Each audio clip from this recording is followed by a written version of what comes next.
It's very true that we're always anxious to improve our circumstances. We're always anxious to fix the things around us.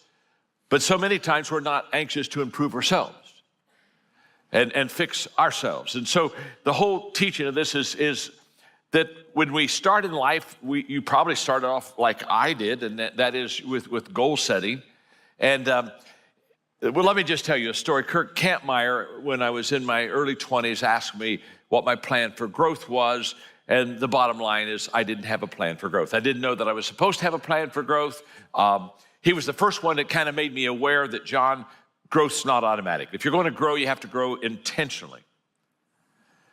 And so I said, okay, I'm going to grow intentionally, but I didn't know how to grow. I mean, no one ever, it's one thing to ask yourself if you have a growth plan, but I didn't have a growth plan. And I went to my friends and asked them if they had a growth plan, and none of them did. And so I desperately began to say, well, how do I grow myself? How do I develop myself? And so I brought something very personal to me today because I'm holding in my hand where I started my growth plan. This is the dynamics of personal goal setting, and it's Personal Success Planner, and it was by Paul Meyer, Success Motivation Institute. And this is where I started. This is my first, in fact, paid $799 for this, okay? And when I paid $799 for this, that year I made, I started off as a pastor. That year I made $4,800. So this was huge.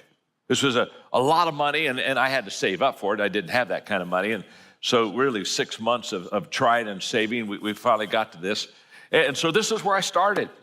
And it's just very important. It's very special to me. But I started my personal growth plan with a goal-setting teaching. And it's got cassette tapes in here, and it's got workbooks, and I worked it through. And I really went through this personal growth plan 3 times. The first time I got it, I thought back to get some more, and it took me, so I went through it 3 times.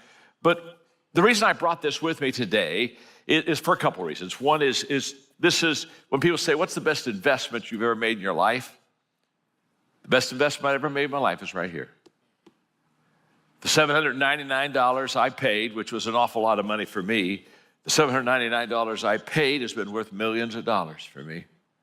The return is incalculable. And the reason I say that is because I'm going to challenge you in a personal growth way to invest in yourself. In fact, if you wouldn't invest in yourself, why should anyone else invest in you? I'm always amazed at people who want me to scholarship them. Could you kind of give me a free lift? And my whole process, no. If you and I don't bet on ourselves, why should anyone else bet on us? The first bet that I ought to pay is on myself. And so this is my first kid, and so I brought it with you today to say that I literally started my whole growth life, goal setting. And isn't it interesting? I'm talking to you about how do you and I leader shift? How do we shift from being a goal setter to a person that just really works on growth? Because here's what I realized when I started in my growth plan. What I realized was this: the goals I achieved were not as great or as important as the growth that I was receiving in my life. That yes, I was setting goals and I was stretching towards those goals, and it was a good thing, but there was something happening internally to me that was more than places I wanted to go and numbers that I wanted to reach. And I experienced 2 what I call growth changes that I want to give to you. Because I think that when you get on a growth journey that's intentional, you'll discover these same changes also. And the first one is very simple, and that is that I went from growth in everything to growth in essential things. When I started off with my growth, I just said, well, I want to learn everything. And so I just read and studied and listened to tapes, and I just did everything I could to grow. And I was just grow. And one day it hit me that was never going to get me to where I wanted to be. That I had to go from trying to grow in every area and everything to grow, get essential. What are the main things that you just need to grow in? Now, for me, in my 20s, I came to the conclusion that if I could be successful in relationships, if I could become successful in training and equipping people, if I could have an incredible attitude that would help me be an overcomer, and if I could learn to lead and increase influence, if I could do those 4 things, relationships, equipping, attitude, leadership, if I could grow in those 4 areas, then I probably could be successful. And so I committed that these are the areas I'm going to grow in. And so I began to eliminate a lot of stuff so that I could grow in what I would call, for me, the main stuff. And I would say to each one of you in all of our sites and here locally, that what you've got to do is when you start your growth plan, becoming intentional, you got to ask yourself, what are the areas I'm going to grow in? You can't grow in everything. You don't even want to grow in everything, but you got to grow in the essential things. For me, REAL, relationships, equipping, attitude, and leadership. And later on, I added communication because I knew that I would spend my life as a connector and a communicator. And because I am a person of faith. And pretty much for 40 plus years, these have been my 6 essentials. Learning how to connect with people, learning how to train, equip others, having an attitude to help me overcome, learn how to lead and expand influence, learn how to communicate well, and then become the person of faith that I really want to become. This is where I really spent my time. The second change I had in the area of growth was I went from growth with a timeline to growth without a finish line. Now, this was an amazing experience that I had because when I started my growth journey, I thought in terms of, well, okay, there'll be a finish line somewhere. There'll be a time when I've accomplished that. There'll be a time where I have achieved this. There'll be a time where I have arrived. And so I had a timeline out there. And I heard Earl Nightingale say that if you spent an hour a day, every day, on a certain given subject, now that's back to the essentials, REAL, that stuff. If you spent an hour a day, every day on a certain given subject for 5 years, you could become an expert on that subject. Now, that really excited me because at this time I'm falling in love with leadership. I'm buying into the idea everything rises and falls on leadership. And so here we go. I'm excited, and I said, okay, I'm going to spend an hour a day, every day for 5 years to become an expert on the subject of leadership. And that's what I did. Now, back then, there were not a lot of leadership books out. They were mainly management books. If you go back in the 70s and 80s, you go into bookstores, you didn't find leadership books. You found management books. And so I read some management books, and it kind of got me going in the right way. But I would talk to people that were leaders. I would try to do leadership experiences an hour every day. And every day, every week, as I would go through this process, I'd ask myself this question: how long will it take? Well, Earl Nightingale said it'd take 5 years. Well, I'm not only reading and studying and learning and experiencing. Guess what else I'm doing? I'm counting down. I think I'm Mr. Cape Canaveral. And I'm going, 5, wow, 4, 3, and I can smell it. It's out there. I'm getting close. There's going to be some light in this tunnel pretty soon. And I was about halfway in this 5-year run of countdown until something happened. It wasn't anything I read. It wasn't anything that somebody came and set aside me and mentored me on or kind of gave me some thoughts or advice. About halfway in this journey, the inside of me switched. I was receiving so much value from my personal growth. I was learning so much about leadership. I was growing so much internally that I stopped counting. And I left the question, how long will it take? And I picked up the question,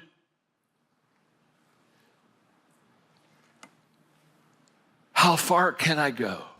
John and I had a vision to create a growth environment, kind of like what caused John to grow. He says the biggest decision he's made was the decision to grow himself. And at 76 now, he's continuing to grow himself. By the way, he just had a birthday 2 days ago. Happy birthday, John. Happy birthday, John. And so he said personal growth, the decision to grow himself was the biggest thing. So right. John and I created this growth environment. We call it Maxwell Leadership Growth.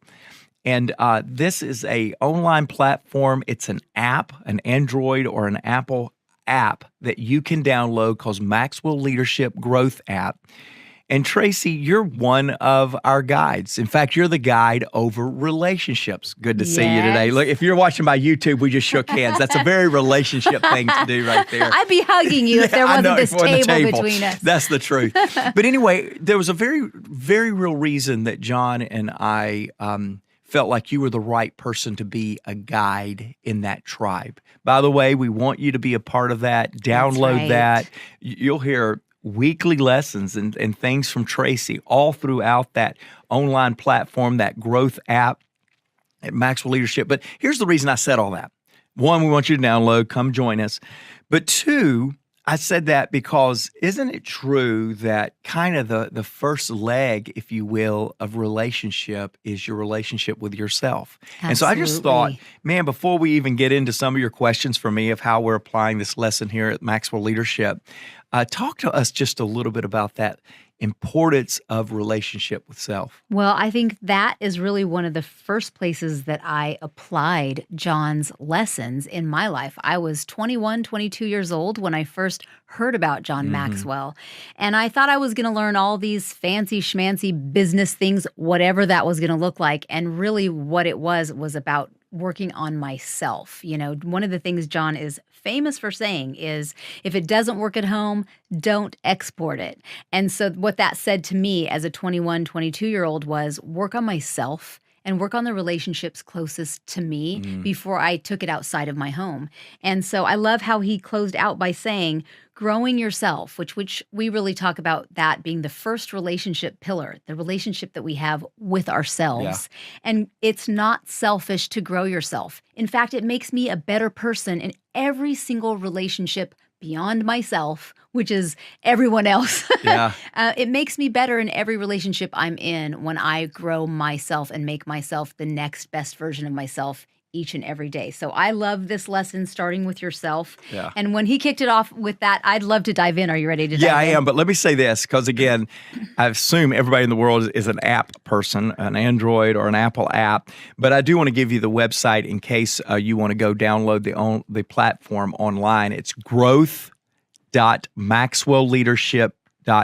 growth.maxwellleadership.com. Yeah, let's dig in, Tracy. Yeah, I can't wait. But please do come and grow with us, because if you grew up in a home where you didn't have that growth environment, that's what we're here for. Or if you did grow and you want to next level yourself, it starts with growing ourselves. Yep. So that's what we're talking about today. And John kicks it off with a quote from Henry Ford where he says, "Before anything else, getting ready is the secret of success." So he kind of tips us off to the secret sauce. Yeah. And you've shared many times with us on the podcast, Mark, about your past and before you came and worked with John. So for those of us who know the story, maybe you can, or don't know the story, maybe you can give a little bit of that for context. But what did you do? What did getting ready look like for Mark Cole? Yeah, I've always been very blessed with genetics to always have a drive. I feel like at 5 years old, I could envision this running leadership, running something, taking some people on a journey they've never been on before. I've just always had these visions many, many, many years ago. I've told those stories, no doubt, here. But I think even though I had that high drive and that high passion and that high giftedness to take people on a journey, I think the thing I was lacking the most, that I think is absolutely the most important ingredient, is intentionality. I did not have intentionality around growing, and specifically, I didn't have intentionality around growing myself. Now, I put high demands on everyone else because I drove myself to high demands. Right. But the idea of intentionally growing came to my awareness 30 years of age. A guy that was leading me here at John Maxwell's company said, "What's your growth plan?" And I went, "I don't have one. I don't know what those are. Do you have a template?" They did have a template, and that became my growth plan. And by the way, the template all was derived around things that would impact me from the inside out. I love that. I love that. So for those of us who, if you had that in childhood, that feeling, or maybe you were considered a bossy kid. Yeah. That was me. You, redheaded me boss too. kid. Yes. Me too. I wasn't redheaded, but I was considered Oh, man. bossy. Oh, My brother says one of the things that my younger brother is that I would say all the time is Brad's not allowed. Brad's not allowed. Brad's not allowed. Did I say Brad and Tracy weren't allowed? No. Brad's not allowed. well, what's funny is you were the older sibling there. That's right. I was the baby of 5, and I would say Steve, Philip, Joy, Danny are not allowed. Just me. I've You were I've got allowed. the coat of many colors, so it's my turn here. That's exactly right. But if if you're getting to that place in your life where you're near 30, or maybe you're older than 30, and somebody has never asked you, do you have a growth plan? Yeah. And that's what we're talking about today. That's what the app is about. That's what the platform is about online, so that you can come and join us and grow with us. Yeah, for sure. So, okay, then he talks about the bookends of success are starting and finishing. And then he talks about the value of starting with yourself. And he hits on something that is so often quoted, and that's the Gandhi quote, be the change you wish to see in the world. I have quoted that so many times. So maybe you're listening to this podcast and it's the first time you've ever heard it, or maybe you're hearing it fresh for the very first time today with new ears and a new perspective for where you're at in your life. So I'm curious, Mark, how you would recommend for somebody who is hearing that for the first time or with fresh ears again, how you would recommend for somebody to start, to begin to be the change, those first steps. Well, so there's a lot of tools. I'm going to talk about tools in answering of your question. Good. But Love because tools. there's a lot of application. We spend every day of our life thinking of applications to get people to start That's growing right. themselves, right? So Yeah. I'm going to give you 2 or 3. We've already given you one, the Maxwell Growth app. I think that when you are starting a growth mindset, I think you really have to make a determination that it is going to start with me. And I'm not going to worry about external recognition, external promotion, external celebration until it locks in inside of me. In fact, I can remember, Tracy, on several years, you all know, if you've been a part of the podcast for very long, you know that the end of the year, the beginning of the next year is just magical to me. It truly gives me a chance to focus on some things. Well, I can remember several years starting a new year off with great anticipation, great excitement. It was going to be the best year yet. And I would share with people around me my plan for the year. And much like some of you watching on YouTube, some of you listening right now, maybe some of you are still in the gym and it is the end of February and you're still in the gym with your New Year's resolution. We're Tracy proud of is you. a fan of so you. proud of you. So maybe you're listening on the treadmill right now, on the elliptical. Maybe that's what you're doing. But you've had those people that are wet blankets. They've got a fire extinguisher with your name on it. Okay, you get a little fire, they're gonna put it out for you.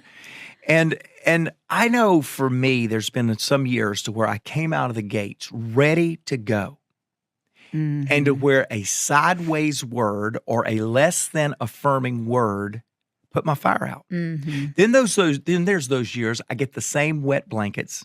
I get the same fire hoses, the people that want to extinguish my fire. And I just look at them and say, watch me. Watch me. You know why? Because I settled it within that that's where I'm going. And the years where I settled it within that an external affirmation or an external accolade was nothing, good or bad, because I knew where I was going, are the years. So my first thing to you, and I'm going to give you a couple of tools with the question, Tracy, that you asked me. But I want you to start within, resolve it. Are you settled that you are going to make a difference this year for yourself? Have you started it there? Now, one of the things that I am passionate about is the book, Developing the Leader Within You 2.0. Absolutely. I'm holding it up right now for those of you on YouTube watching. This book was the first Maxwell book I read, and it absolutely changed my life. I would start with something. Start with the book. Maybe the app is not your thing, even though it's free. Maybe it's not your thing.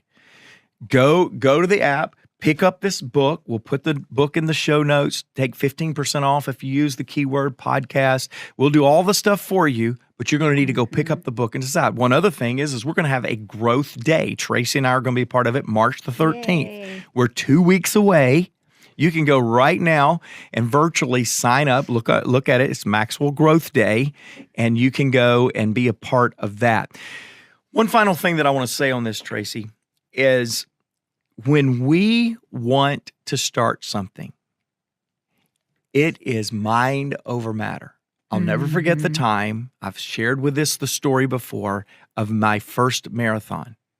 I did not finish that marathon because of the training. I didn't finish that marathon because I was healthy. I finished that marathon because I settled it in my mind, no matter what, I'm going to finish the marathon. And I did with walking pneumonia and coughing up blood. Not highly recommended. Yikes. But you know that's why? Not highly recommended. That's not highly recommended. However, what I did was I fought the battle inside my mind first, and much of my life followed along, including my ailing body, because I made the decision right here that I'm going to do it. That's right. Oh, that's so good. Okay, so the first 3 points are, I'm not saying, though, that's so good of it that you did your marathon with walking pneumonia. Did you end up okay? Oh, I yeah. mean, let's make sure that they know you're okay. But those 3 points, again, is it really starts with settling it within yourself. Those agreements that we make with ourselves are so important, I think, because until we settle it with ourselves, anything can whip us one way or the other. So that and the book and then our personal growth day, it's investing in yourself. You have to get to a point where you're willing to invest in yourself. And sometimes that takes time, money, resources, but it's important. It is. Hi, John Maxwell here. Today's word on Minute with Maxwell is belief. Great word. Somebody recently was talking and trying to describe me and said, John, you're a belief magnet. And I thought about that for a moment. And in fact, I said, what do you mean by that? And they said, well, you have such belief that you draw people to you. They see your belief in yourself. They see your confidence in yourself. And it's a sense of almost security. It's an attraction to people to come around you. Well, as I think of the word belief today on Minute with Maxwell, I'm thinking about you.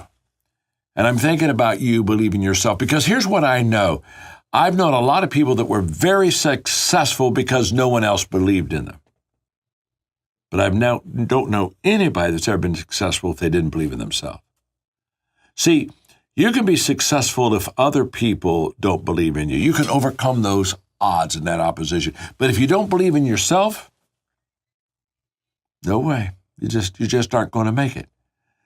And so I want to talk to you just for a moment about believing in you. The reason this is so important is that on the other side of personal belief are opportunities and possibilities. And you have to go through the belief door to find those possibilities, to find those opportunities.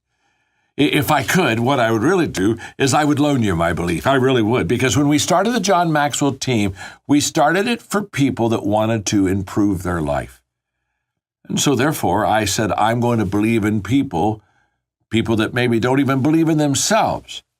And I'm going to start an organization that will equip them, add value to them, and will give them a sense of personal belief, because now they have a way to better their life. That's what I want for you. So the best thing I can do for you, if I can't loan you my belief, at least I can tell you that if you believe in yourself, it'll take you a lot further than if you don't believe in yourself. In fact, I want to encourage you. Consider the John Maxwell team. I think your personal belief would increase itself if you were in an environment of people that believed in themselves and believed in others. And that's what happens when you join the John Maxwell team. Thousands of people believing in themselves just come alongside and just rub up against them. I think that belief is contagious. I think it's for you. I want you to have it.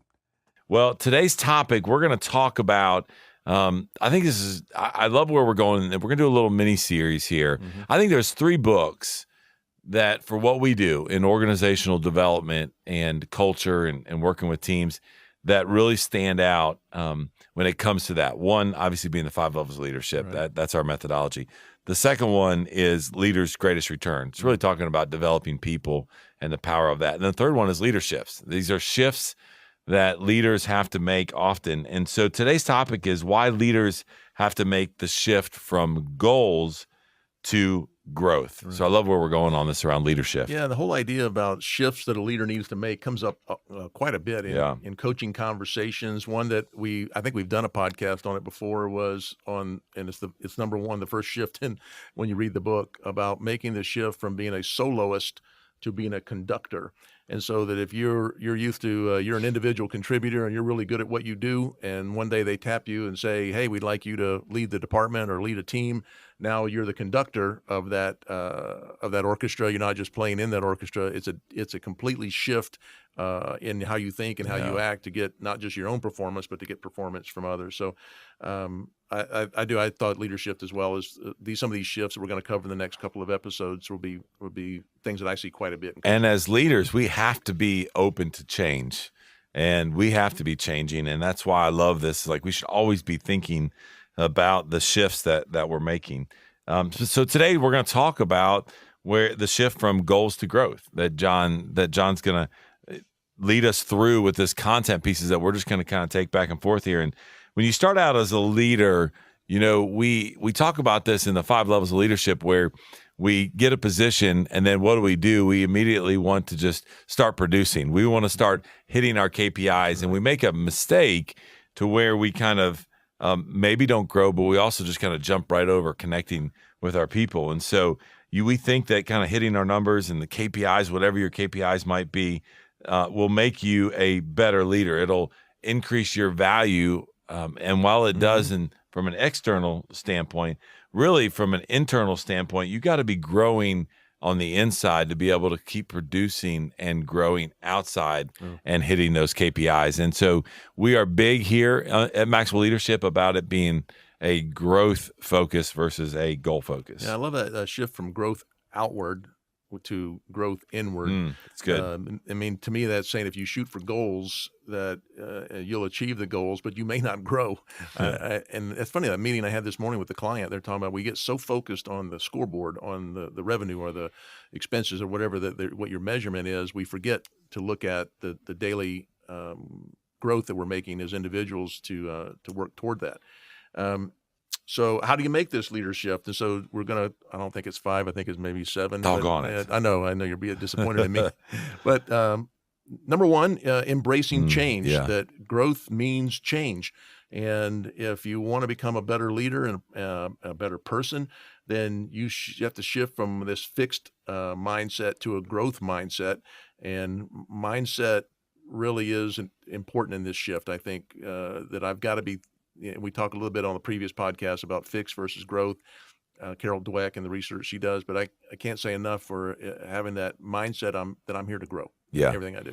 Yeah, and I remember what I just said a minute ago.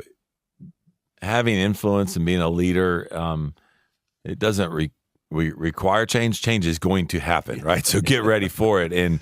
And we have this phrase that we say where if you don't like change, you'll like irrelevance a whole lot less. And so you just need to be aware of that and know that that's going to happen. And so you got to embrace it, as Perry talked about, as we begin to think about this from a growth standpoint. And the fixed mindset leaders, they don't like it. They don't like necessarily the change. And so they think it leads to, well, it's about failure and I am failing and I need to change. All those things that kind of go with that when we hear the word change and how does it affect me?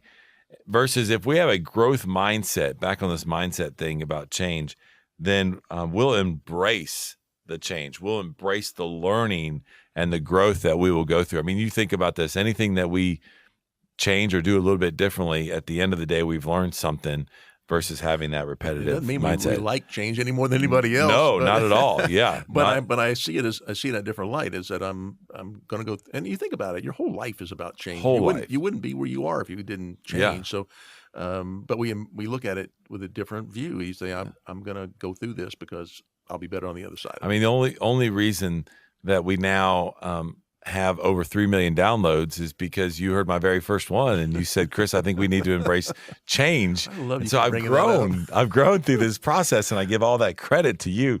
And what we've created today, though, right? Like just continually changing. So right. Well, and the word that you made me think of is the word teachable. That you, there we go. Yeah, there we go. And so our next point here, great segue. You were right? so teachable. Yeah.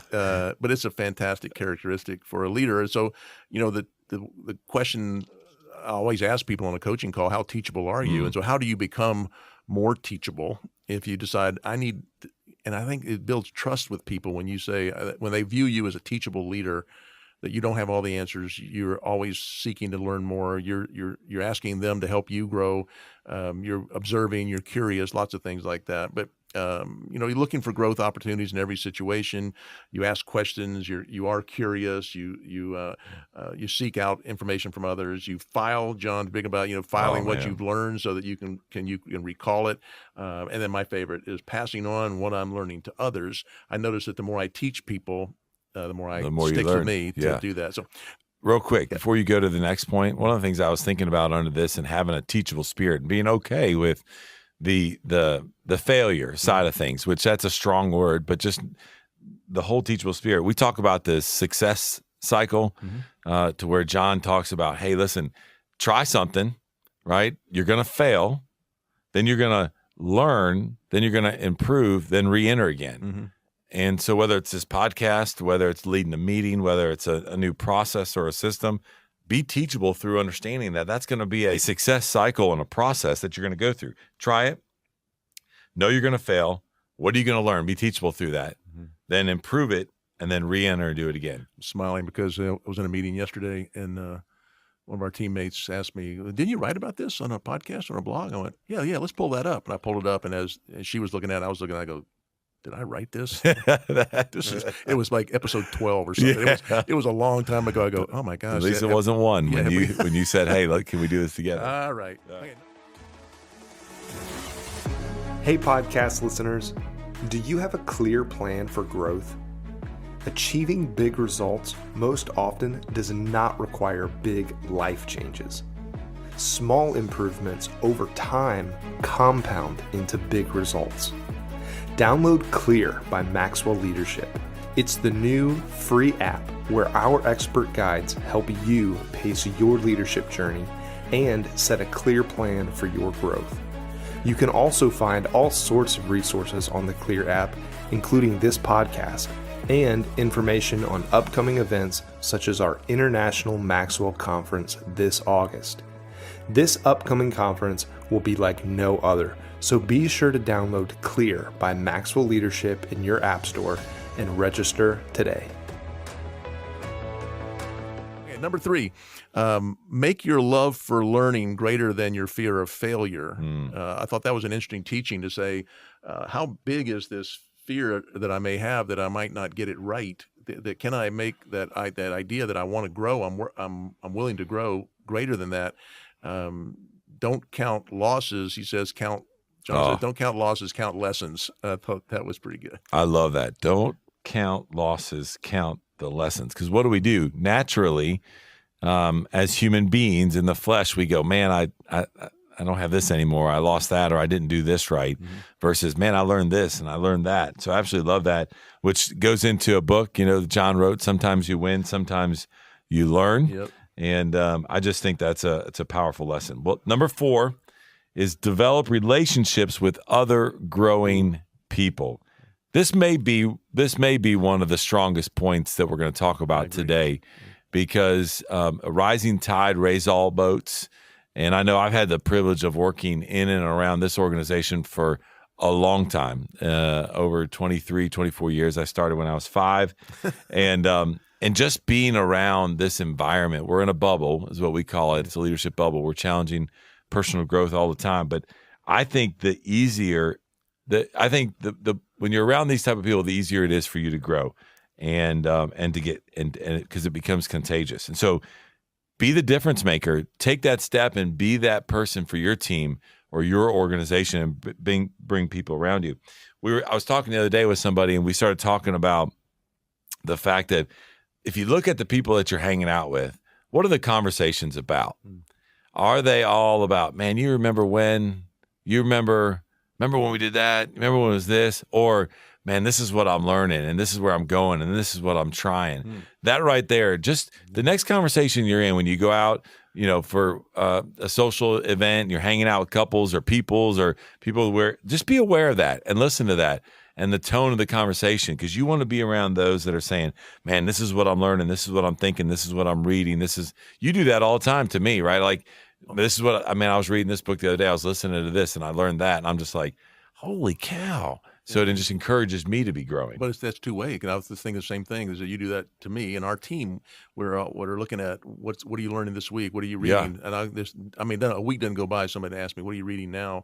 Even my coaching clients are now saying, hey, what should I be reading? Yeah. So that, because we're in these conversations that we all realize we've got some growth to do. Yeah. Number 5, develop greater humility. Remember, we're going from goals to growth.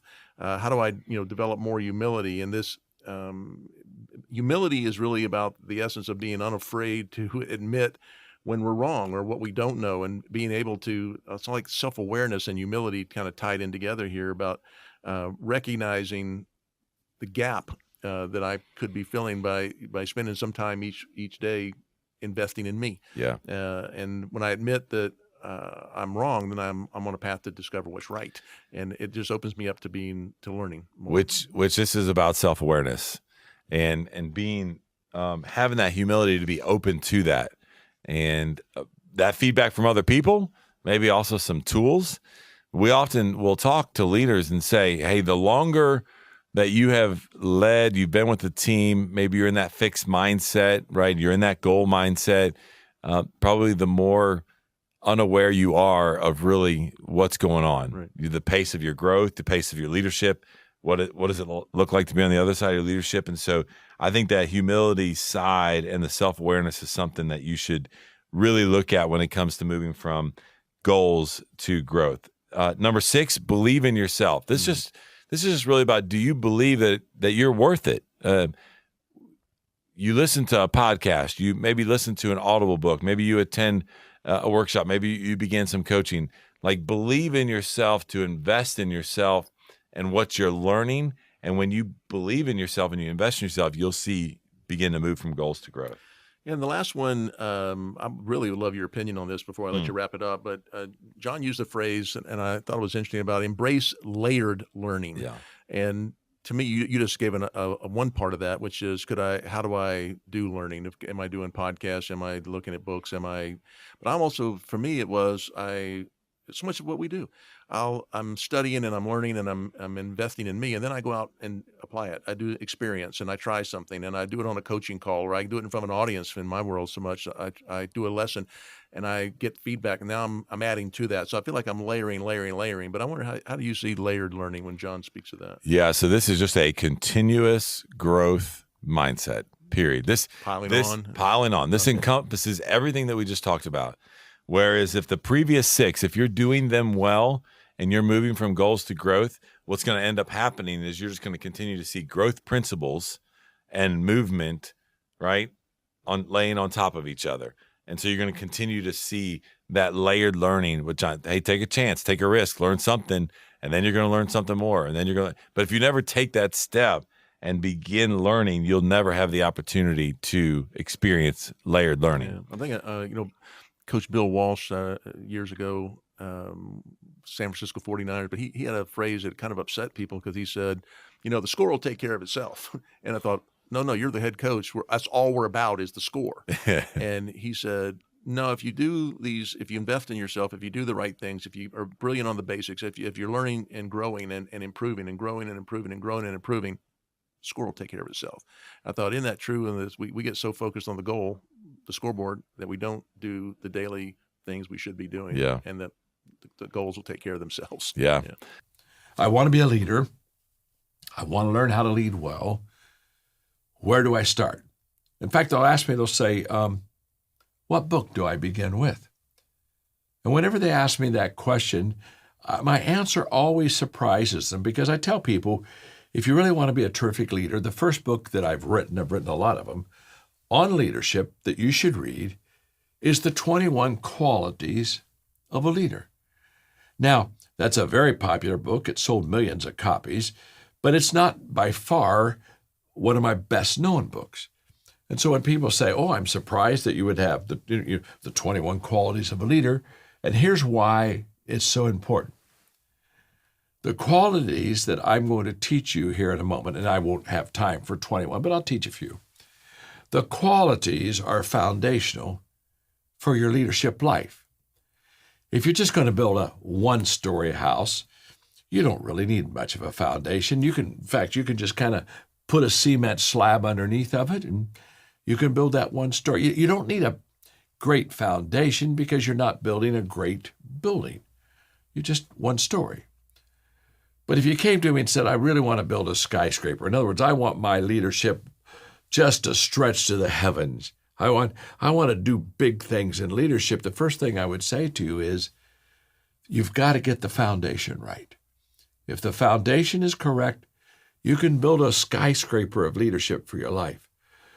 And the foundation are the qualities, because the qualities, those are the things that express who you are on the inside. The qualities are in such a way that they make you better on the inside, so you become better on the outside. They make you bigger on the inside, then you become bigger on the outside. And one of those qualities, I have time just maybe for 3 or 4, but one of those qualities is character. And character is so essential to who you are because it's character that it makes you trustworthy. You see, a person with good character has authenticity. What you see is who they really are. A person with character has terrific integrity. They tell the truth. They keep their promises. They do what they say they will do. They become very trustworthy. And trustworthy is essential for great leadership. And when a person has good character, it is foundational for them. But it's not only foundational for them to build their leadership, it's foundational for you to build a relationship with them. Because you know that they have the character, the strength, the core, the anchor, the foundation that will really allow them to serve and do you very, very well. You see, when people are going to follow a leader, one of the questions they ask is, can I trust that person? Well, character is that quality that makes you, it's that quality that makes me trustworthy. So it's a beautiful thing. So I tell people, before you work on the outside of your leadership, work on the inside of your leadership. You know, another quality of a leader that I talk about in the 21 Qualities book is the quality of commitment. And it's so essential for leaders to be men and women of commitment. And why I say that is because commitment separates the doers from the dreamers. You see, in your business, a lot of times they talk about the dream. And, you take the dream, what do you want to become? Sometimes you post it on your refrigerator, and this is who I want to be in the future. And to have a dream is a good thing. But one of the things you're going to learn about the dream that you have is the dream doesn't come true because you have the dream. There has to be a quality that makes that dream a reality, and that quality is commitment.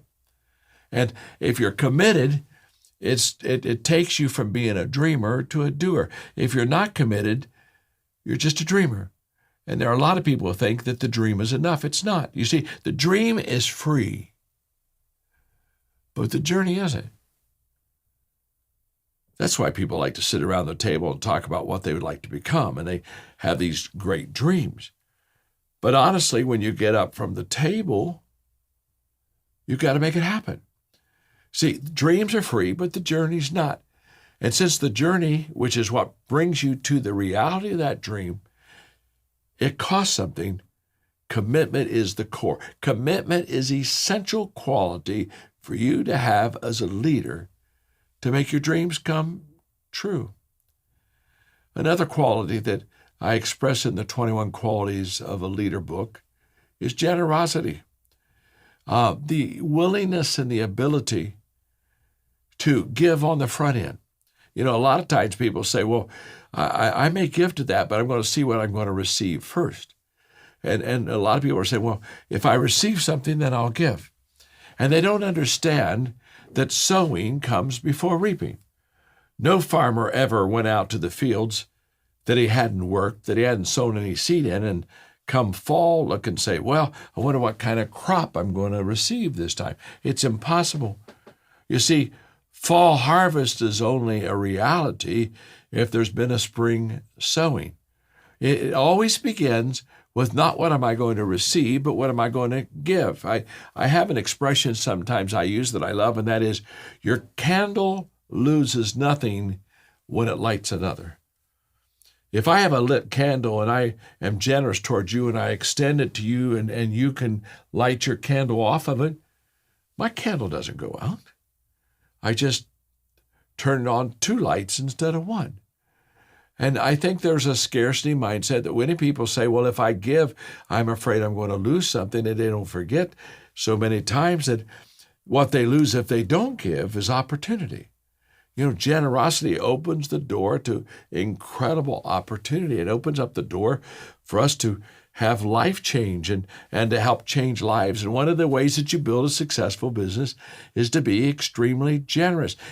Angela Ahrendts, who was the CEO of an incredible company in London, and then she became also number 4 with Apple, the highest paid female executive in the world. I think her last year she made $78 million. We were having lunch one day, and I said, Andrea, what's the best advice you ever received? And she said, my father taught me as a young child. There's a difference. You see, nothing is great until a life is changed. You do understand that. So you can have a good conference, you can't have a great conference. Great is only what they do with it after the conference. You can have a good book, but the book becomes great when it changes the life. And so many times we count our victories before we have victories. We count our victories because we just looked good when we walked across the stage. And everybody clapped and everybody was happy, and we thought, oh my gosh, what a good conference. Everything escalates and gets better when the people get better. And if the people don't get better, it wasn't that good. And if the people don't change, if the people don't grow, and if the people just aren't reproducing, it never becomes great. See, leaders understand greatness begins with them and what they teach and inspire their people to be and do. But the result of greatness is in the proof of the people. It's in the people.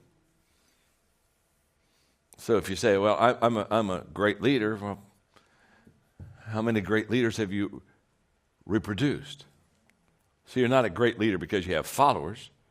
You're a great leader because you've reproduced leaders. And so this is going to be a huge day. I'm promising you're going to fill pages of notes. Not just a page or two. I don't know who does that, but you're going to fill pages of notes. You're going to have to you're going to have to go straight from here to a massage therapist. You're going to say, just work the hand, work the hand. We just work the hand. I've been taking a lot of notes because one of the things we do in the John Maxwell Company, it's a reputation of mine to give you more than you can handle. You with me? Did you ever go to hear somebody speak and you just kind of sit there for a while and kind of hope for a miracle? You know what I mean? You just say, I know it will sometime get better. And you know, and have you ever sometimes one just walk up and say, you know what, you're not very good. Let me give you a couple thoughts here. Just say these, it'll help you. It'll take you to a new level, huh? Now, the reason I say that is we work very hard. You're here by invitation. I mean, we do these things quite a bit. We're going to pack this thing out many, many times. But we just said, no, we want the right people in the room. When we want the right people in the room because then it reproduces itself. So I've worked hard. I'm going to do the laws of growth. I'm curious, how many of you have the book, 15 Laws of Growth? Raise your hand. Oh, look at that. Yeah, that's good. That's really good. That's very good. You notice I didn't ask how many of you had read it? I'm delighted today to talk to you about some of the laws of leadership. And the first one I want to talk to you about is truly the first one I should talk to you about. Now, there are 15 of them, but you have to understand there's one that I think is foundational for the other 14. Not more important, but foundational. and that's the law of intentionality. And that's where we're going to begin today.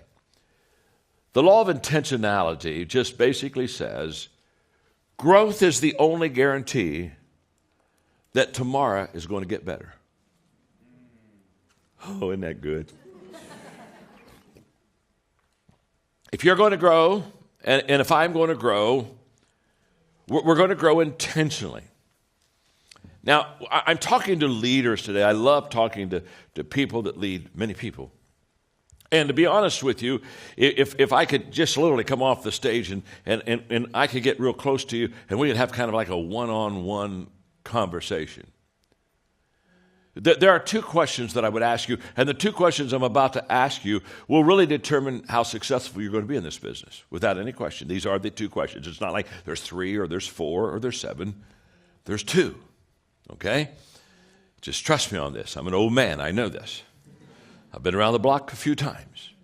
And there are 2 questions that if you can answer in a positive way about yourself, you're going to be very successful. And if you really cannot answer that in a positive way, to be honest with you, you're not going to be near as successful as you would like to be. The first question is very simple. What are you doing to develop yourself? And if you'd say, my gosh, John, I'll tell you right now, I'm doing a lot to develop myself. I've got a personal growth plan, and I'm intentional in this, and I'm doing this on a daily deal. If you could say that to me, then I'd say, hey, we're in good shape here. We're in good shape, because that's the key. You know, what are you doing to develop yourself? And by the way, the reason that's first is not because you want to be selfish. It's kind of like almost a selfish question. The person says, well, why do I start with myself? The reason you start with yourself is because you cannot give what you do not have. So you better start with yourself. Because if you're leading others and have nothing to give them, nothing to share with them, nothing to teach them, then I can promise you, you'll never be what you want to be as a leader. And I can promise you that after 40 years of personal growth, the secret of any success, if I've had any success at all, the secret of that success has been personal growth in my life. And growth has literally placed me where I am. So what are you doing to develop yourself? It's a huge question. And the 15 laws the 15 laws of personal growth, basically these laws are all about developing yourself and developing the second question, what are you doing to develop others? You see, on the first question, you're foundational for your future. The second question is all about compounding, multiplication. That's where you build a huge business, when you know how to develop other people. And what we have to understand about the law of intentionality is that you cannot develop yourself and you cannot develop your people unless you're intentional. And I discovered that in my 20s when I sat down and had breakfast with a guy named Kirk Kampmeyer at the Holiday Inn in Lancaster, Ohio, and he asked me the question, John, do you have a plan for personal growth in your life? Didn't have a plan. Didn't know I was supposed to have a plan. Nobody ever told me I was supposed to have a plan. I graduated. I was working hard, doing my very best to reach my potential. But nobody ever walked in my life until Kirk Kampmeyer did and said, John, do you have a plan for personal growth in your life? And I didn't have one. I was embarrassed. I thought back then I had to have answers. And so I acted as if I did, and that didn't really work very long. I was kind of like a plane circling an airfield trying to come in for a landing. Found I just shut up and landed that plane. And he looked at me, and I'll never forget, he said, you don't have a plan, do you? And I said, no, I don't have a plan. And then he said to me, John, growth is not automatic. If you're going to have to grow, you're going to have to grow on purpose. That day, my life was changed. What Kurt was saying is, if you're going to grow, you have to be intentional. I mean, it starts with me. So look at the person you're seated beside and just say to them, this will kind of be like a get acquainted time with him. Just look at him and say, you really need to improve. Go ahead and tell me that, right? You really need to.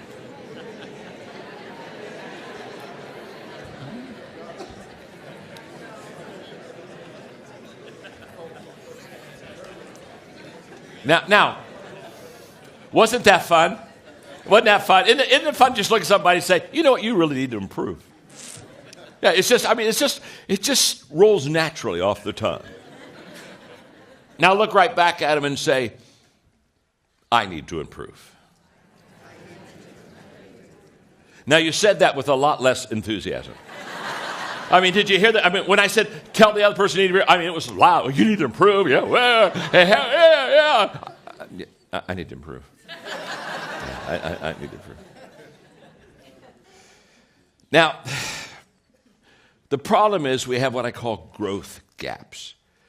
The reason that we're not intentional in our growing is there are just some gaps that keep us from getting to where we need to go. And I'm going to give you about a half a dozen of them really quickly. The first one is the assumption gap. And the assumption gap just basically says, I assume that I'll grow automatically. You see, most people, they live by assumption. 99% of people today are just assuming, that somehow they'll get better. Very sad, folks, very sad. Because let me tell you something about assumption. Assumption is a huge disappointment in life.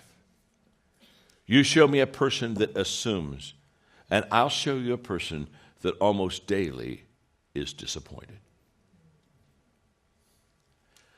So, the first gap is a gap that leaves many people short, and that's just the pure assumption gap. The second one is the knowledge gap. And the knowledge gap is basically, I don't know how to grow. And we've all been there. In other words, okay, I know that I need to be intentional in my growth, but I really don't know how to grow. I've been there. Now, I brought something with me today that's very special. It's a kit, and I'm just so pleased to have this because this kit is very important to me. Now it cost me $799, and I got this kit. I got this kit back in the 1970s. Okay, and this was my first personal growth kit. It's Dynamics of Personal Goal Setting by Paul Meyer, Personal Success Planner, and I was so excited. It cost $799. Now you have to understand, I made about $800 a month. So get the picture. It took me 6 months to buy this kit. I saved up. We didn't have credit cards back then, and I just saved up and worked hard. And it took me 6 months before I had enough cash to buy this kit. And I was so excited when I got it. And I mean, I opened it all up, and this is just amazing. You'll just see some things here that just crack you up. It had, for some of you young people who've never seen this before,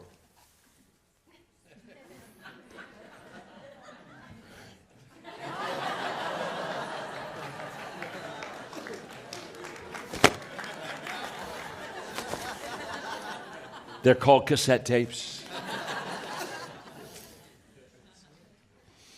And I remember taking the first cassette tape out, putting it on my little cassette player, opening this up. Oh my gosh, this was so wonderful. That wasn't. They had page by page plans. I go through the plans and listen to the tapes and go through the plans, listen to the tape, go to the plans, listen to the tape. This was my first growth experience. And the ROI on this $799 kit,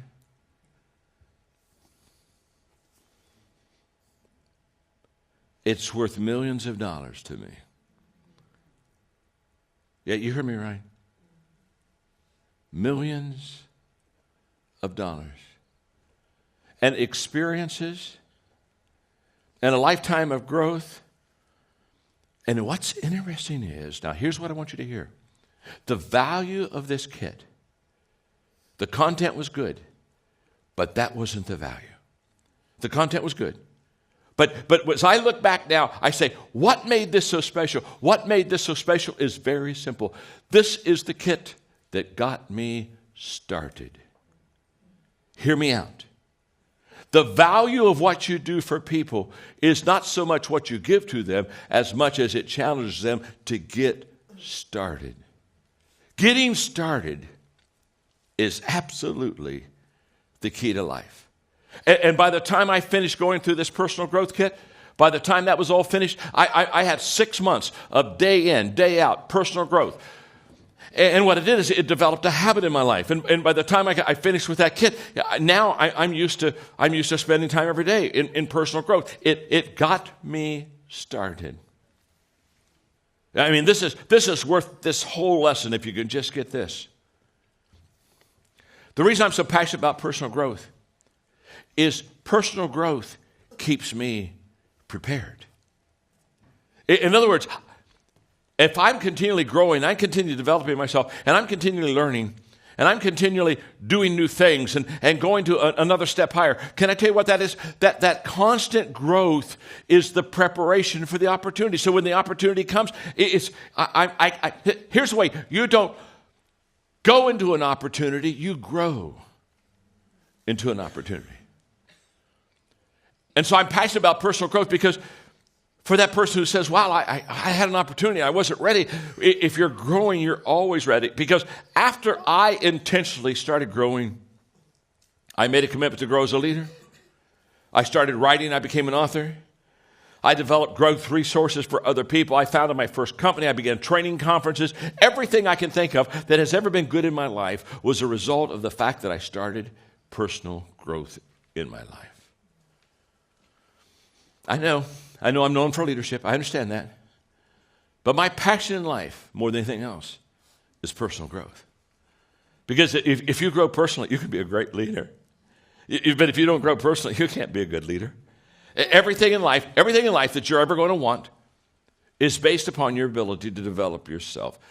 So Kurt Kampmeyer said, John, you can't just accidentally grow. You got to grow on purpose. And so I started.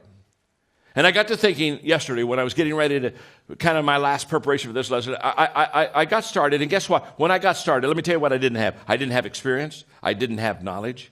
I did not have a model. I did not have a mentor. I did not have a plan. I did not have a fellow traveler. I did not have resources. I did not have money. I did not have a growth environment. But I got started. You don't stop or not start because of what you don't have. You don't start because you don't realize yet that the fruit of everything good in life begins with a challenge. There's nothing easy in life, worthwhile in life. Everything is uphill that's worthwhile. And it's not going to come to you, and it's not going to fall in your lap, and it's not going to be something that, oh my gosh, it just was so simple. It's always going to be difficult.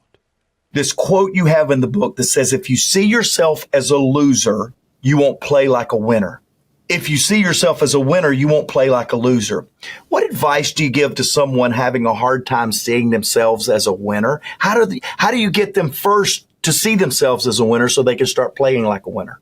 Yeah, so the concept is this, to start. Success is an identity process, and you'll never outperform the way you see yourself. Mm-hmm. And so one of the first things we want to do is to update our identity. Just like you update the software on your iPhone, you want to update your own personal identity. Tell people you are not who you are. You are who you were born to be. And you are also not what you did. You are what you repeatedly do. We all make mistakes, but you can update your identity and create new habits, new patterns, new thought patterns. So I'll share a quick story of a dear friend of mine. You want to know what's interesting, Mark? This dear friend of mine, his name's Jaime Molina, lives out in Southern California, one of the sweetest men you'll ever meet. The last time Jaime and I were together, by the way, was in Orlando at the certification for the John Maxwell coaches. We actually have a selfie with him together. That's the last time we were together. So he's an avid John Maxwell fan as well. The only person sweeter, by the way, than Jaime is his wife, Ramona. They're very devout in their Catholic faith. Jaime's in the financial services industry. He has 4 beautiful daughters. You would want your daughter to marry Jaime. Jaime's one of those kind of men, just a good man. So one of the things he does is he works with the troubled youth in his community. And he tells the youth about a story about a man named E9400. E9400 was born on a border town with Mexico and the States in Texas, El Paso. At age 8, he was introduced to alcohol. At age 9, he was sexually abused and became sexually active at age 9. At age 14, he got into hard drugs. At 15, he became a mule for the cartel. At age 24, he was convicted of 11 federal felonies and served multiple years in San Quentin. Now, Mark, you don't want to serve prison time anywhere, but you definitely don't want to serve prison in San Quentin. This is a really terrible place where the harshest rapists and the harshest murderers go to serve their time. So Jaime asked the students, he says, let me ask you a question. What do you think happened to E9400? Like, Mark, if we were doing a poll, right, with our listeners, we do a poll. Hey, is he an alcoholic? Is he on drugs? Is he in prison? Is he dead? Is he living his best life? Like, what are the odds of these different things? Remember, at age 8, he is introduced to alcohol. 9, he gets abused and becomes sexually active. 14's on hard drugs. 15's a mule. Serves in San Quentin through all of his 20s. What would be the odds? Well, one day he says to the students, he says, let me ask you a question. He goes, you guys remember me telling about E9400? They go, yeah. He goes, I got a special guest here today. And they're like, what? And he goes, E9400 came here. He goes, let me go grab him in the hallway and grab him. Walks out, shuts the door behind him. The kids look around like, the guy, this is that story of this man he's told us about. So Jaime walks in, but it's just Jaime, shuts the door, walks to the front room. They're thinking, where's E9400? And he says, I am E9400. And my friends, Jaime Molina, you are not what you did. You are what you repeatedly do, and you are not who you are. You are who you were born to become. Jaime is not E9400. E9400 was his prison number. It was a 6-digit prison number. That was his identity. That's who he was. That's how he was known for many, many, many years of his life. That's not who he is. Who he is the person he was born to be, which is he was born to be Jaime Molina, the father of 4, the man that runs his financial services business, the man that's a devoted husband, the man that's devoted in his faith, the man that's devoted to his friends. That's who he was born to be. So you start saying, who am I really? And you start updating this. So James Clear, I'll give you an example. James Clear wrote the book, Atomic Habits. I know he just spoke. I think it was that Live to Lead he just spoke at? I know it was at IMC in August, and he was on the podcast about a month and a half, 2 months ago. So he tells a story in Atomic Habits about 2 boys. One stole the candy, and he says to the first child, did you steal the candy? This little boy said, I didn't steal it. They said to the second child, did you steal the candy? The little boy said, I don't steal. I didn't steal is an action. I don't steal is an identity. You can update this stuff and say, who is the person I was born to be, and start acting as that one today. So I just got to pause. I am thoroughly, and I will tell you this when we're done, I am so thoroughly enjoying this. I want all of you that listen, and we have a lot of people that work out, drive, commute while they're listening. You said 2 things that cannot be overlooked, and I don't have time to teach them. Justin has just killed it in teaching them. But one is update your identity. And every one of us need to update our identity. Even if your identity that you're holding is pretty good, if it's stale, you need to still update your identity. I don't care if it's good. I don't care if it's great. I don't care if you're living in yesterday's success. It's time to update your identity. Hey, welcome back, podcast listeners, podcast viewers. As John was teaching today, I was reminded of the John Wooden quote that says, be more concerned with your character than your reputation. Your character is what you really are. Your reputation is merely what others think you are. And Tracy, truly, I love all of my podcast co-hosts. I love guests like we've had recently. But if anybody could talk to us and share with me and be able to talk authentically about being bigger on the inside than the outside. And again, no reflection to my other co-hosts, but Tracy, when I think of our friendship, partnership, relationship, you are bigger on the inside than the outside. And I'm not just saying that. I say powerful things about all my co-hosts because John and I are blessed with great people around us. But Tracy, I'm really excited about this because I really do believe you have disciplined yourself, that despite all the cameras you've looked into, all the businesses you've built, you are passionate about being bigger on the inside. In fact, so much so that when you and I first started listening to John, you went, Mark, I love this subject matter. And isn't it true? Very few people have the ability to talk about this with the credibility that John Maxwell has. It's so true. Well, first of all, I want to say thank you so much for that very nice compliment. I am honored by those words so much. But I do love this because we do have a mentor who really has made this his whole life platform. And I believe the same about you, Mark. We have an inside out focus And so that has been something that we have talked about often. And so when this landed on in my box, with this as the title, I was like, yes, I'm so excited to discuss this. But at the same time, as I was listening, I thought, what excites me the most is the listeners who I know are on the other side of this screen, or in their car or in their home or working out, listening, however you're listening to this podcast. And I know that this was like, that little emoji where it's like a mind blowing, like, Yes. I know that there were leaders that were like, their minds were just blown, because what happens when you are growing up and your mind is formulating around what a leader is? It is your parents. It is your teachers. It is the adults in your life that have a title, right? And that your whole ideas about leadership are formulated around when you are in a position of authority and you have a title. You're the parent, you're the teacher, you're the boss, you're the CEO, you're the person in charge, you're the owner. And suddenly what John just did is he flipped the script. And what we're talking about today is, he says it's not about the title. It's not about that at all. It's actually, that's exterior. It's actually about who you are today. So buckle up, my friends. We are going to be breaking down, and hopefully this will be one that you listen to over and over again as you are really wrapping your mind around the new idea of what it is to be a true leader. And that is something that every single person can do, whether you are a kid listening in the car with your parents and you are 9 years old. This is something you can start to listen to and start to work on today, working on who you are on the inside. So, Tracy, before we jump in, and I know we have questions, we're going to break down what John has said. But let me say this, and I'm going to throw you a curveball that I didn't talk to you about in the pre-conversation.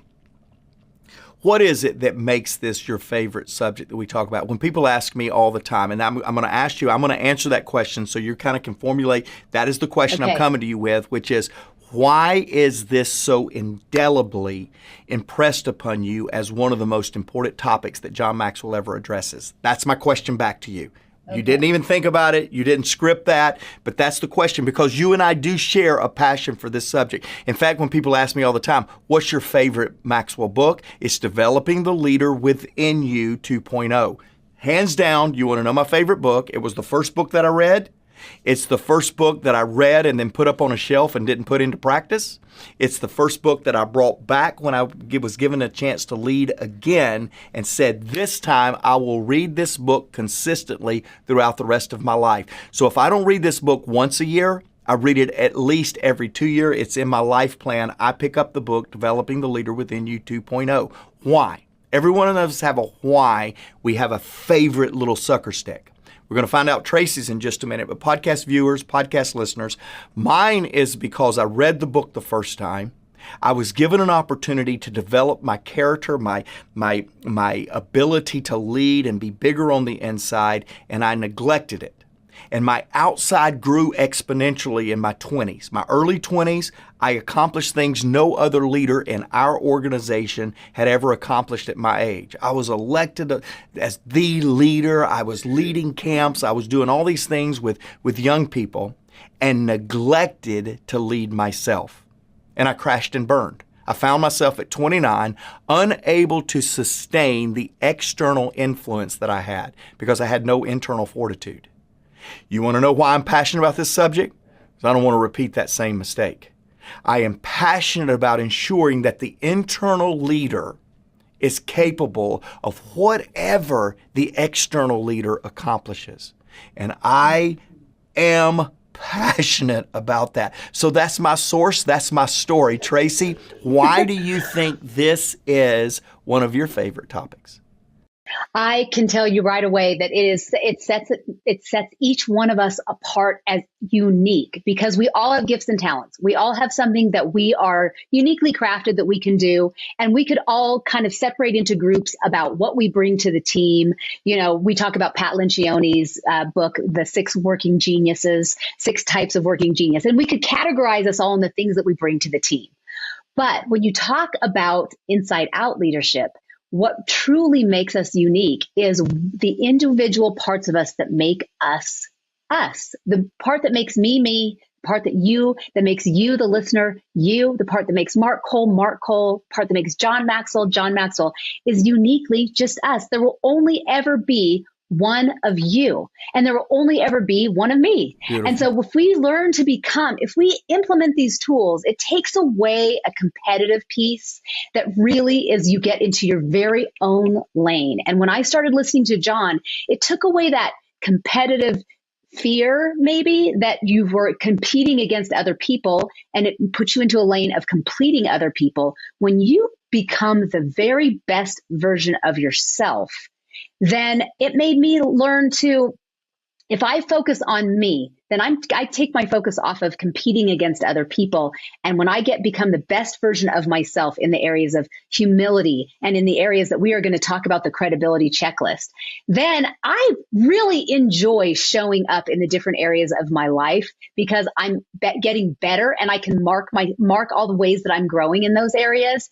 And John left a very, very, in each of his books, yes, the Developing the Leader Within You, but if you look in every one of his books, you are going to see areas where you yourself can develop as your unique self and show up in the areas where you show up in your family, in your community, in your place of work, in your place of worship, if you have that. If all the areas that you show up, you can show up as the next best version of yourself. And that lights me up, because when you see someone showing up as their best unique self, they are living their best version of themselves, and they bring their best. And so that, to me, the sky is the limit of growth, and that becomes endless. So I'm excited to get into this. Let's do it. And let's do it. So he talks about what inside out leaders are, and he kind of hops on a bunch of different things before he gets to the checklist. But one of the things that he talked about is, like, if you value people above position, and I kind of hit on that. And then he talks about you can't inspire other people unless you are inspired by other people. And I really love that. Now we're going back, what are we going back? We're going back 42 years, 43 years. And I'm going to read to you what I wrote in that little chapter that day about what a problem is and what does it look like.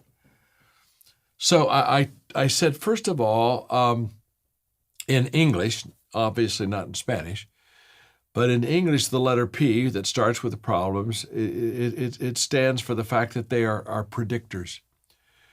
Problems move us. The question is not, when a crisis comes, are we moved? The question is, where did we move to? Did we swim upstream and better ourselves, or did we drift to an undesired location? But problems move us. They move you, they move me, they get us out of our comfort zone. The reason people don't like problems is problems don't let you stay the same. They require you to make a decision. They require you and I to do something with whatever problem it is. So when you think of a problem, it's a predictor. The second thing that I want you to know about a problem is that it's a reminder. And what it reminds you and me is the fact that life is difficult, that life is not easy, that you're going to have to work to achieve what you want to work, that there's no such thing as coasting your way to success. If you saw a person on the top of the mountain of success and you asked them how they got there, they wouldn't look at you and say, I have no clue. They'd say, wow, took a long time. It was a lot of hard work. Well, problems are reminders to all of us that leadership's not easy. Leading people isn't always easy. Every one of us have people in our organization that they have problems, and they sometimes become problems. They're just good, healthy reminders that leadership is tough, and so is life. But the letter O in the word problems means that there are opportunities. And that is huge. I don't want you to miss this. Almost every opportunity that I've ever had in my life that has been a big one came to me as a problem. And what are you going to do about that? And how are you going to change that? When I started my international leadership program, I did so because when I would travel internationally, I would see that people didn't understand leadership. And so I finally one day said, well, yeah, I think I've got to go travel and help people understand that. And it opened up an amazing work until we've trained leaders in every country of the world. And oh my gosh, it's been phenomenal what we've received as far as a return. But it began as a problem. Now it was an opportunity. The letter B in problems means that letters are blessings. And what I mean by that is very simple. They're kind of wake-up calls for us. There's a tendency for us just to, coast, just kind of, be an automatic. Automatic is just not good, but people love automatic. I mean, in automatic, you don't have to think. You can let your habits kind of take control, and you don't have to be creative. And we do this the same way, and we go to the same place. People love automatic. And one of the beautiful things about problems is they get us out of automatic. They kick us, they kick us over the fence to a territory. They kick us over the fence to a territory that we didn't even want to go. But once we get there, we realize, the blessings that they are going to be in our life. The letter L in problems stands for the fact that they're lessons. Every problem has a lesson to teach us. In fact, when I interview successful people, and I ask them, what's the greatest lesson you've ever learned? Almost every time, not every time, but almost every time, they'll talk about a failure in their life. They'll talk about a very difficult, dark period, and they'll say, it was in that time that I became a person of character. It was in that time where I began to make the changes that I need to make. So problems are lessons.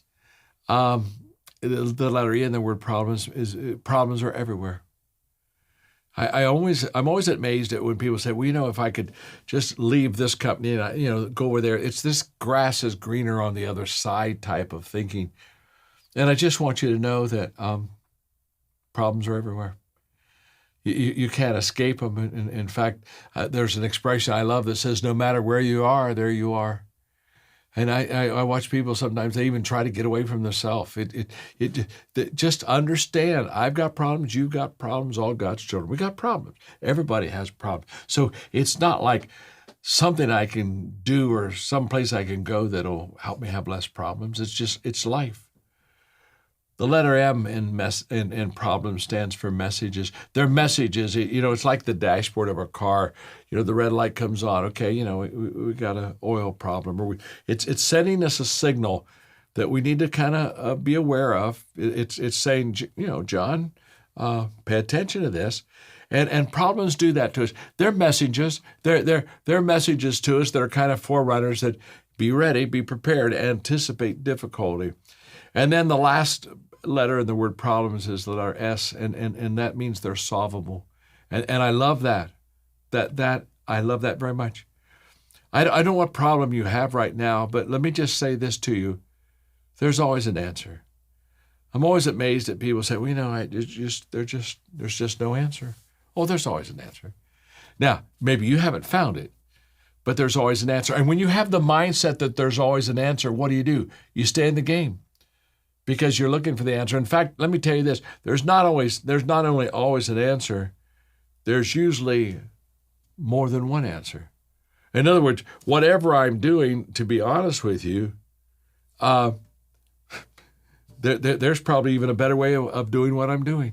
So I never stay satisfied. I just say, there's an answer, I'm going to find it out, and there's probably even a better answer. And that allows me to really lead well. I just close with this thought. You can't moan and lead at the same time. You really can't. And when you moan as a leader, who wants to be on a moaning leaders team? So next time you look at problems, look at it from the perspective I gave you, and look at it and kind of say, hey, I'm ready to tackle that problem.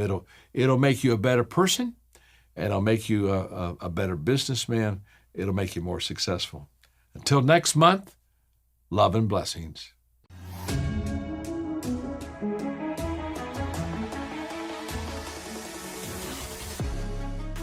Welcome to the Maxwell Leadership Executive Podcast, where our goal is to help you increase your reputation as a leader, increase your ability to influence others, and increase your ability to fully engage your team to deliver remarkable results.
you.